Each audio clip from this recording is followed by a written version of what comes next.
Oluvannyuma lw'ekyeya okugwawo mu ggwanga okumala ebbanga erisukka mu myezi 4, disitulikiti ezisukka mu 3 zaagwamu enjala kakutiya ekyaviirako n'omuwendo gw'abantu ogutamanyikiddwa okukongoka ne bafa. Abasiraamu ku muzikiti gw'Ekibuli nga bakulembeddwa mu Supreme Mufti Sheikh Sulaiman Kasule Ndirangwa basabidde enkuba okuddamu okutonya mu ggwanga.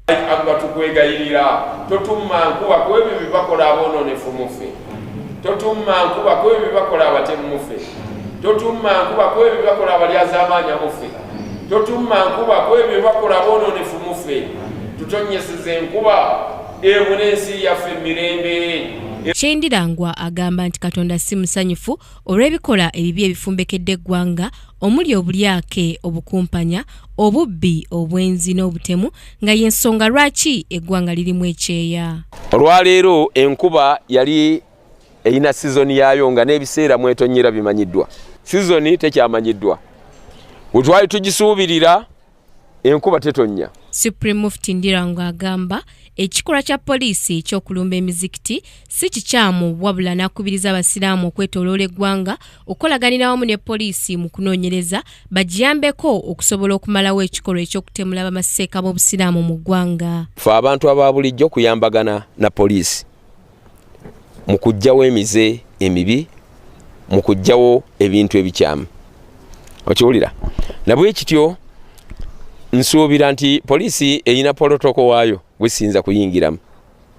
Eyina polotoko, kyensuubira nti polotoko waayo yandibadde gweyitiramu mu kulwanyisa ebikolwa ebibi n'amakubo amakyamu. Sheikh Ndirangwa awanjagidde gavumenti yeewole ensimbi ezinayambako okufukirira ebirime by'abantu nga bakozesa tekinologiya owa waggulu basobole okuyambako abantu naddala abo abali mu bitundu ebitatera kutonyamu nkuba olw'ebikula byabyo. Ekiseera kituuse bannayuganda balime nga balima nga tebatunuulidde sizoni.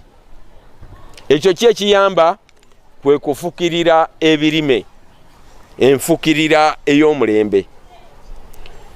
Kyeŋŋamba mu kwewola gavumenti efune ensimbi eyanguyiriza abalimi esse payipo n'amazzi, amazzi egasemberezi bannayuganda. Ku nsonga z'e Kasese, Sheikh Ndirangwa atayawukanye ku banne ng'agamba nti gavumenti ekole buli kisoboka eteese n'abantu b'e Kasese olw'okulwanagana we kunaakoma mu kitundu ekyo. Kibi nnyo eky'abantu baffe okuba nti baafa bangi, ate kibi nnyo kuba nti n'abasirikale abapoliisi nabo ne bafa.